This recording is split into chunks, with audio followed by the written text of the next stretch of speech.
Very good morning students. एक नई आशा के साथ एक नए टॉपिक के साथ आपकी अनु मैम। आज हम शिशुपाल का वध जानेंगे। किस प्रकार से श्री कृष्ण ने शिशुपाल का वध किया और क्यों किया। जरासंध के वध के बाद में युधिष्ठिर काफी प्रसन्न हुए।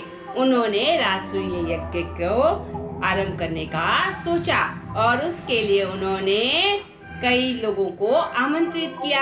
आसपास के राजाओं को, महाराजाओं को, सगे संबंधियों को, रिश्तेदारों को आमंत्रण भेजा।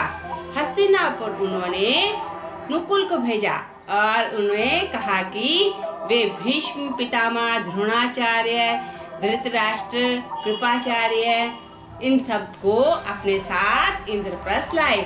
सभी खुशी खुशी इंद्रप्रस्थ आए।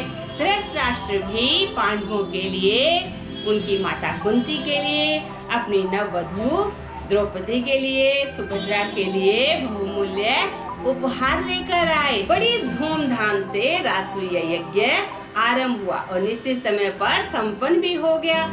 उस समय यह प्रचलन था कि आमंत्रित राजाओं में से सभी राजाओं को एक ऐसा योग्य व्यक्ति चुनना होता था जो सबसे श्रेष्ठ हो, यानी श्रेष्ठ व्यक्ति का पूजन होता था।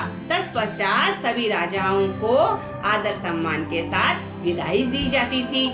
तो सभी को महाराजा युधिष्ठिर ने सर्वश्रेष्ठ व्यक्ति चुनने का आदेश दिया और उन्हें यह अनुमति दी कि वे एक श्रेष्ठ व्यक्ति का नाम अनुमोदित करें।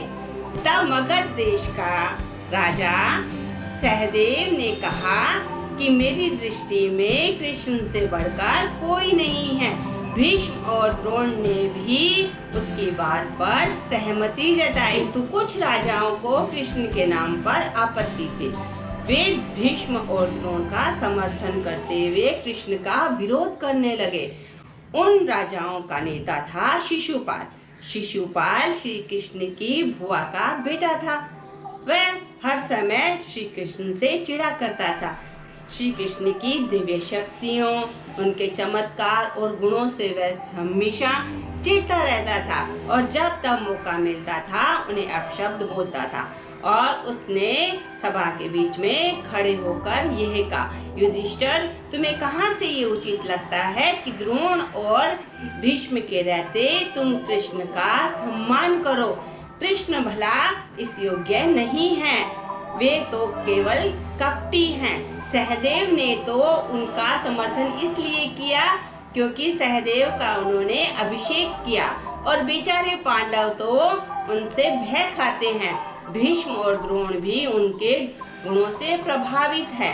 भला कृष्ण का सम्मान कैसे हो सकता है। तब उन्होंने कृष्ण की ओर मुंह कर कहा कि अरे गवाले, तुझे शर्म नहीं आती। द्रोण और भीष्म के रहते हुए तुम अपना सम्मान करा रहे हो। तुम में जरा भी लज्जा नहीं बची है। तुम असभ्य हो। तुम भला कैसे अपना सम्मान करा सकते हो। इन गुणीजनों के, इन वयोवृद्धों के रहते तुम अपने सम्मान का पात्र भला कैसे बन सकते हो। वह अपशब्द बोलता गया और श्री कृष्ण खड़े खड़े मुस्कुराते रहे। दुर्योधन और उसके भाई इस अप्रिय माहौल से मन ही मन खुश हो रहे थे। हालांकि बंटवारा हो चुका था, लेकिन फिर भी वे पांडवों से द्वेष रखते थे। वे चाहते थे कि इस कार्यक्रम में रंग में भंग पड़े और शिशुपाल बेटो बोलता गया।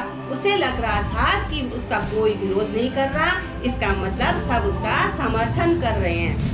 शिशुपाल की भाषा का स्तर गिर गया, वह गाली गलौज पर आ गया।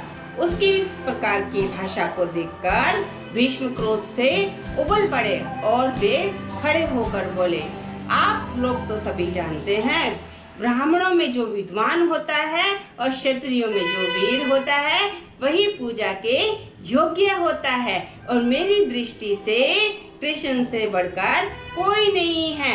वे वेदों के ज्ञाता है, गुणों में संपन्न है, इसलिए वो पूजा के योग्य है। कृष्ण की सामर्थ्य और सहनशीलता का तो परिचय यहाँ पर मिलता है कि वे इस शिशुपाल की कटु भाषा और अपशब्दों को सुनकर भी शालीनता के साथ खड़े हैं। उसने इस धार्मिक समारोह को गाली गलौज का अखाड़ा बना दिया है। उसको मैं चेतावनी देता हूँ कि वह इसी समय चुप हो जाए। ये सुनकर शिशुपाल और क्रोध से भड़क उठा। वह गुस्से से पागल हो गया। उसने कहा कि बुढ़ापे में लगता है भीष्म की अकल खराब हो गई है और वे सटिया गए हैं। वे कृष्ण की चापलूसी पर उतर आए हैं। वे हर प्रकार से कृष्ण की चापलूसी कर रहे हैं और इस गवाले को सिर पे चढ़ा रखा है। मुझे तो इस गवाले में कोई भी गुण नजर नहीं आता और न ही कोई तरह की विशेषता नजर आ रही, इसलिए हम इसे श्रेष्ठ पद पर पूजा नहीं होने देंगे। इसकी पूजा किसी भी प्रकार से नहीं होने देंगे और यदि इसकी पूजा की गई तो हम इसे अपना अपमान समझेंगे। कुछ राजाओं ने चुप रहकर इसका समर्थन भी किया। इधर भीष्म पितामह के लिए शिशुपाल के मुख से अपशब्द सुनकर श्री कृष्ण के सब्र का बांध टूट चुका था।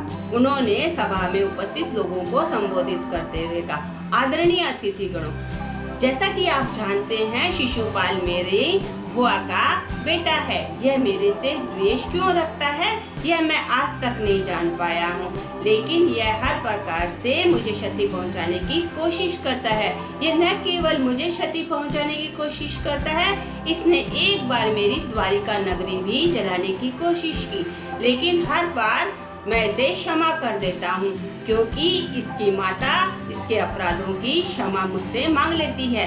मैंने भी अपनी बुआ को यह वचन दिया है कि मैं इसके 100 अपराध क्षमा करूँगा, लेकिन इसके 100 अपराध कब के हो चुके हैं, लेकिन फिर भी मैं इसे क्षमा करता रहा। लेकिन आज इसे मैं क्षमा नहीं कर सकता क्योंकि इसने वयोवृद्ध भीष्म पितामह का अपमान किया है। उसने यह अपराध सभी के बीच में किया है, इसलिए आज उसे दंडित करना आवश्यक है। यदि आज मैंने उसे दंडित नहीं किया तो यह मेरे लिए असहनीय है, इसलिए उसे दंडित करके मैं अन्य पापी जनों को यह सबक देना चाहता हूँ कि किसी भी वयोवृद्ध का सभा में अपमान नहीं करना चाहिए। यह कहकर श्री कृष्ण ने अपना सुदर्शन चक्र छोड़ा। शिशुपाल भय के मारे इधर उधर दौड़ने लगा, लेकिन सुदर्शन चक्र ने उसका सिर धड़ से अलग कर दिया और पुनः कृष्ण के पास लौट आया। श्री कृष्ण का यह रूप देखकर अन्य राजा भी डर गए, लेकिन श्री कृष्ण ने उन्हें क्षमा कर दिया। इस प्रकार से एक धार्मिक समारोह में खलबली मच गई, लेकिन श्री कृष्ण की चतुराई से स्थिति सामान्य हो गई।